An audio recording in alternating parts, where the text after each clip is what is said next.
Hay muchas personas que me escriben con respecto al tema de los aspectos astrológicos, cómo saber qué importancia atribuirle al sextil, al trígono, a la cuadratura, a la oposición, a la conjunción.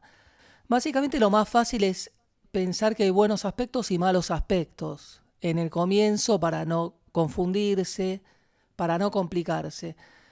Y es la combinación de dos energías. Si se encuentran formando un buen aspecto, se van a combinar de una manera natural, generando algo positivo en la persona. Si se combinan de una manera inarmónica, que tiene que ver con las tensiones, va a generar una cierta problemática. Es como, por ejemplo, imaginémonos combinar el agua y la harina, como si el agua fuera un planeta y la harina otro planeta. Lo positivo del agua y la harina, si las combinás bien a ambas, es que podés formar el pan, además de la levadura. Entonces el pan es la buena combinación entre el agua y la harina.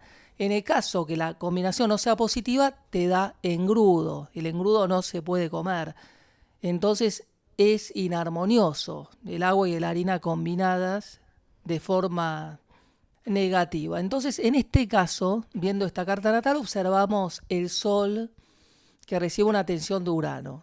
Para un ejemplo concreto, una oposición. La oposición tiene que ver con los otros, es la casa 7. Entonces va a generar ciertas problemáticas la oposición en función de los demás. Y después debemos observar las características de los planetas. El Sol es el ego, es la propia persona, la voluntad, la energía consciente. Urano tiene que ver con la innovación, con el progreso, con el futuro, también con el cuestionamiento, con la rebeldía. Si hay una tensión, la persona va a ser rebelde, va a estar en constante conflicto con los demás. Muchas veces esa búsqueda de la libertad que tiene que ver con Urano sin ningún tipo de causa, un rebelde sin causa, que confronta en exceso. Entonces, lo negativo de un aspecto tenso de Urano al Sol, y si Urano además está en la casa 7, va a generar a la persona muchos choques. Obviamente hay que observar el resto de los aspectos del Sol. Si observamos el Sol, que es la persona, que es el propio ego, si tiene muy buenos aspectos y tiene una tensión, esa tensión no va a definir a ese Sol. Pero en este caso puntual sí gana mucha fuerza porque es el único aspecto que recibe. El Sol está en Aries, que naturalmente es impulsivo, y recibiendo una tensión de Urano, una oposición. Entonces, si la persona no es consciente de esta problemática, le va a costar integrar las energías. Las energías se pueden integrar en la medida que la persona va siendo consciente. Es como el agua y la harina. Puedes hacer engrudo una y otra vez hasta que finalmente sale pan. Finalmente lográs el objetivo. En la astrología se da de la misma forma. La capacidad de ser consciente de los aspectos pueden ayudar a modificar. Por ejemplo, un aspecto tenso del Sol a Júpiter, si no hubiera más aspectos, la persona muchas veces es megalómano, se cree más importante de lo que realmente es esa persona que está en la mala, pero que siempre cree que la vida le va a sonreír, ese optimista tenaz, pero sin la capacidad de aprovechar lo positivo de Júpiter. Júpiter siempre es el planeta benéfico, el planeta expansivo. Si forma un aspecto tenso al Sol, siempre va a estar ese orgullo, muchas veces desmedido. ¿Por qué desmedido? Porque el Sol es el orgullo, es el ego, y Júpiter expande ese ego. Si lo expande de una mala forma, da ese orgullo desmedido que no va a ser positivo si la persona no lo puede canalizar de alguna forma. No hay que quedarse solamente con un aspecto, hay que observar la carta natal en su conjunto, pero si la persona tiene solamente un aspecto, como este caso, y es una tensión, ese aspecto va a ganar mucha fuerza.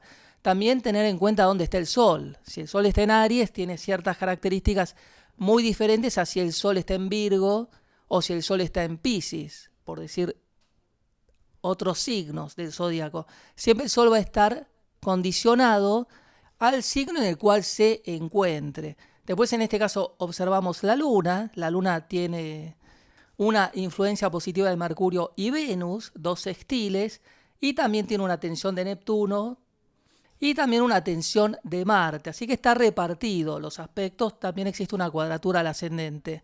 En este caso es una luna con más aspectos, tiene más riqueza. Uno puede analizar una mayor cantidad de variables que el Sol, que es un Sol impulsivo, frenético, enérgico por estar en Aries, pero a la vez muchas veces atropellador, con una cierta rebeldía o con una forma de ser errática o impredecible para los demás por esa tensión de Urano al Sol. Entonces el Sol es más fácil de interpretar que la Luna, que tiene más aspectos. La Luna tiene que ver con el humor, con la energía a nivel inconsciente, con el estado de ánimo. Va a suavizar, va a atemperar, le va a dar una mayor serenidad. Siempre, de todas formas, hay mucha energía en el signo de Aries, así que la persona va a estar muy impulsada a la acción, con un Sol en Aries, Mercurio, Venus en Aries y además el Sol recibiendo un aspecto tenso de Urano. Pero es un aspecto positivo, es un aspecto armonioso del cual puede sacar provecho. La Luna a Marte, la cuadratura, genera tensiones. Básicamente hay que analizar las características de los planetas y qué van a dar como resultado la combinación. Si es positiva, Júpiter, que expande ese ego, a ese Sol le va a dar confianza, le va a dar voluntad, le va a dar optimismo, una buena fortuna, una buena suerte. Es esa persona que ve el vaso medio lleno y no medio vacío. Y la tensión le da esa megalomanía, ese sentirse muchas veces superior a los demás, o la necesidad de brillar o destacarse sin no siempre tener los medios. Ahí hay que observar el resto de la carta natal.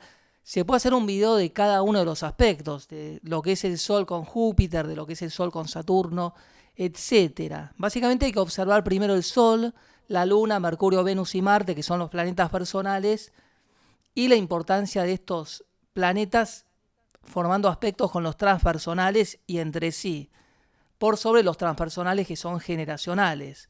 Un aspecto de Urano a Neptuno o de Neptuno a Plutón dura muchos años, no es tan significativo para el individuo.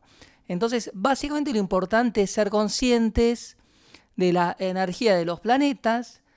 Si está formando un buen aspecto va a ser positivo, se va a integrar de una manera armoniosa, sin demasiadas dificultades. Y si hay tensiones, obviamente aprender, ser consciente. Si soy muy irritable y tengo un aspecto tenso de la Luna a Marte y mi humor varía demasiado y reacciono de una manera agresiva, empezar a manejar para poder modificar ese aspecto tenso de la Luna a Marte. Obviamente no siempre es tan fácil, pero la idea de la astrología es poder aprender a sacar el mayor provecho tanto de lo positivo como de lo negativo, que es la enseñanza kármica que nos brinda nuestra propia carta natal. Finalmente hay que lograr integrar las energías.